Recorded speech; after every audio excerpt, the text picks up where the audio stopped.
Morning, Arsene. Can we start with the team news, please, ahead of the weekend's game? Well, of course we lost Tomas Rosicky for a longer period, and apart from that, Danny Welbeck is playing today in the under-21, and everybody else should be available. You put Tuesday's draw down to poor finishing from Arsenal. They've been extra shooting practice this week in training. We have to prepare without being obsessed by that, and finishes a bit, as I told you as well, cyclic, and I'm confident that we create the same number of chances we will score. And for Bournemouth, Benik Afobe has been in good form since he joined him. Someone you know all about, of course. How will Arsenal go about stopping him? I think the best way to stop the opponent to be dangerous is just to have the ball and to dominate the game. And being aware that Benik is quick, sharp, strong as well, and has good movement in the box. And but we are used to face this kind of strikers in the Premier League, because in every single club we have top quality strikers. And in terms of just a little bit more on the team news, Arsene, with Danny Welbeck playing for the under-21s, what do you expect his involvement to be in that game, and what does that mean for a return if he comes through it? I believe that he needs to play 2-3 games before thinking to come back into the first team. He hasn't played for 10 months basically, and so we need to be a bit patient with him. I think he has a good basic fitness, but after it's about competitiveness, decision making, and he has to get used to that again. Don't have that under-21 fixed list in front of me, but how long would it take to fit in 2 or 3 games with them in terms of getting back? Well, we can organise as well games internally, you know, without being official games, but I think in the next 3 weeks he should be available. On Tomas, bearing in mind his age, his contract situation and the problem that he's had with injury, people are wondering if he might have played his last game for the club. Sad as that might be to admit at this point, is that realistic? A realistic assessment? I hope not, because his injury is quite a serious one, muscular injury. The good news we have is that apparently he will not need surgery. It's a partial rupture of his tendon, but how long does it take? 2 months to 3 months? We don't know. At the moment, we are all, of course, shocked, and he's the most shocked, and we have to be patient and hope that it was not his last game. It could be. I don't want to be dramatic, because he suffers enough at the moment, you know, and I'm more in a support attitude than in anything dramatic.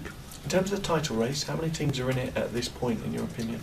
I didn't really look at the table, because we are, you can say many, 5, 6. Makes it interesting for you and for us, even if we would love it to be a bit less interesting, but it is the case, we have to deal with that, and but it will be, yes, 5, 6 teams. So Manchester United in 5th, 10 points behind the leaders, they're in it. Yeah. 6th place West Ham, 1 point behind, they're in it. Mathematically, yes. Realistically? I don't really know. What would be a good result for I Arsenal? don't know if your mathematics are realistic. What would be a good result for Arsenal in the Manchester City-Leicester game this weekend? I don't know. I believe that we are in a position where we have to come back first, us, to win the games. You know, what we don't do at the moment. We have to look at the facts as they are. We haven't won for 3 games, and 4 even. And so overall, we want to come back to winning. And before we look at the results of the others, look at yourself.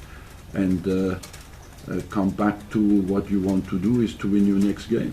How do you affect the psychology in terms of not letting it slip into players' minds that we're going through this period where sometimes we fall off, let's not do it again? How do you protect from that? Look, I can't see where you get you thinking of from, because usually we finish quite strong in the second part of the season, and but every season is special, and we have gone through a bad patch, and I think to fight for the Premiership you have to be capable to deal with that. And if you say, for example, we are at point level with Tottenham, you would say that Tottenham is in the race for the Championship, we are in it as well. So we have to be as pragmatic as possible and think about the next game. Is it a strange concept that Tottenham are in the title race? No, why? Since I'm here, they're always top teams, Tottenham, always. They've never finished above Arsenal in the league in your time, which I know you'll be proud of, to have that over your local rivals. Is this season a particular threat for that record? It's every season a threat. Well, it was every season a threat. In some seasons we got above them in the last game of the season. So, but honestly, I'm not obsessed by that. What my obsession is that we perform well and focus to beat everybody else. And just a quick thought finally from me on Pep Guardiola coming here, which was confirmed this week. Two points on that. One, he was often seen as a potential successor for you at whatever point you moved on in the future. Do you think that's less likely by the fact he's gone to a Premier League team? And secondly, do you think he might be in for a shock? Might his win percentage drop? Because when you're at Barcelona, you can go and win at Eibar and Granada most weeks. At Bayern Munich, you can do it at Augsburg and Hamburg. You can't really do that in the Premier League and take those sorts of wins for granted, can you? Well, to answer the first question, I said many times that I will not choose my successor here, and I just want to leave the club in a position where he can do better when I've gone. And the second, if you look at the tendency and the trend in the Premier League now, of course, it looks difficult to have a high percentage of winning games for everybody. Yes, the Premier League is now at the moment maybe more difficult to be consistent than any other league. What do you feel, Arsene, about playing Bournemouth in the league for the second time in 5 weeks? It's something that wouldn't happen in a different league like La Liga, where you play 19 matches and then the calendar flips and you play exactly the same 19 teams again. Yes, but I like as well the Premier League is a bit special on that front, and it's part of it, and I'm used to it now, so it doesn't shock me. If I had come from France last year, yes, I would be shocked, but now I'm used to it and I find it normal. Will Bournemouth stay up, in your opinion? Yes. I always said that since the start of the season, when I saw them play. They have enough substance in their game to stay up. There's going to be a get-together of England players, obviously several from Arsenal next week. Is that something you're in support of next week? Yes, of course. I gave my approval. I want England to prepare well for the European Championship, and I've given my approval for that. Arsene, earlier you spoke about the managing the psychology of the squad during this period of games where you haven't won. As a manager looking on the pitch, can you put your finger on what has been the issue of the last 3 or 4 games? We didn't score. Why aren't you scoring enough goals then?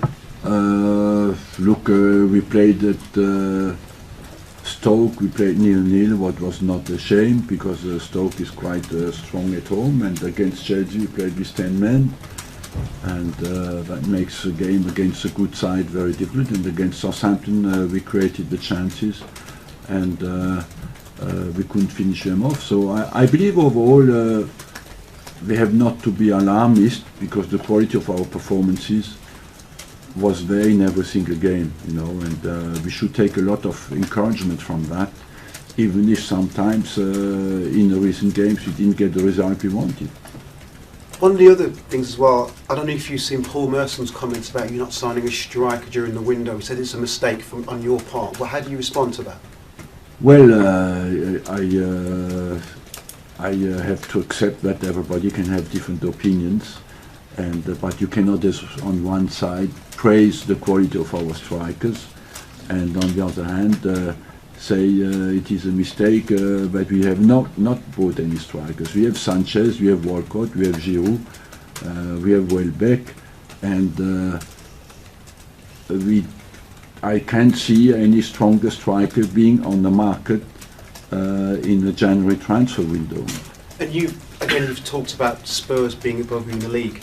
From a fan's point of view as well, how important is it that as a club and as a squad of players and as fans that you don't sort of collectively hit the panic button here at this time of the season? But you should what? Hit the panic button in terms of Spurs being ahead of you and the fact that you've not won in about 4 games as well. We have to believe in what we do. I would just to reassure you, we do not fight to go down. You know, we have 45 points, and if we panic in the position we are in, we have nothing to do in our job.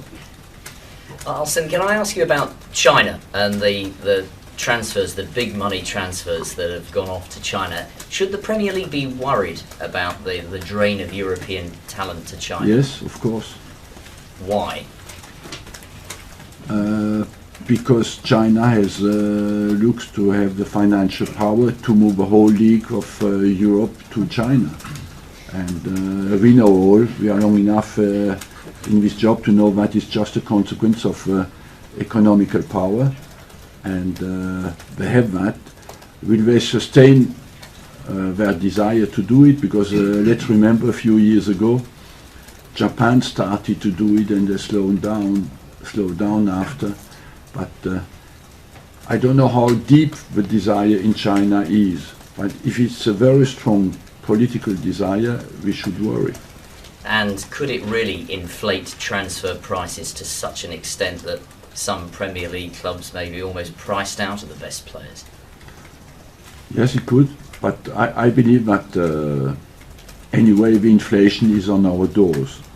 With the next TV deal, the summer will be move up again in transfer prices. I'm sure that soon the 100 million target will be easy to reach. Can I ask you about starting games? Do you feel that the Arsenal have started games as quickly as they should have done recently? No. And again, why? Well, because I felt that we were a bit nervous in the last 2 home games against Chelsea and against Southampton. It didn't come off the block as we would have liked. Yes, I agree with you. Arsene, just on Benik Afobe, why do you think it didn't work out for him here? He was very young, he had big competition in front of him, you know, he had Van Persie, players like that in front of him, and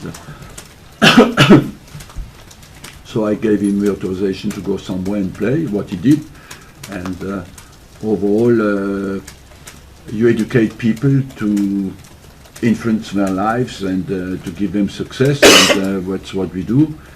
When they do not manage to play for us, if they can play somewhere else, we are of course very happy for them, because I believe Benik Afobe has done extremely well, and even beyond the expectations of many people, and that's great, and it's down to him, and congratulations to him. You mentioned the new TV deal coming in this summer. Some of the fans, the Arsenal fans, are a bit unhappy about the ticket price situation. It's not a question really for Arsenal tickets. Well, on a wider point then, the 8 billion deal that's going to come in, do the clubs have a responsibility as a whole to make sure that some of that money is redistributed towards lowering ticket prices in the future? Well distributed, we are a company who, when you have on one side people want you to buy more players, what will happen is that the prices of the players will go up, and that you will need this money, the supplement of money coming in to buy new players. So I believe that the pressure on spending the money will become bigger, and you cannot necessarily distribute the money to other people. What we do, we stabilize our prices to give access to our supporters, of course, and we stabilize now for many years. Arsene, just a final one on this weekend marks 1 month since Zinedine Zidane took over at Real Madrid. Given your experience of players making that jump into management, how do you foresee him taking that step?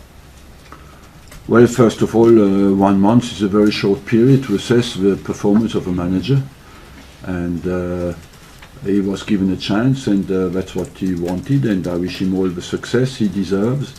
But you know how it is at Real Madrid. You need to win every single game, and we are in a fight with Barcelona, who at the moment is flying, and I hope it will go well for him. Okay, guys.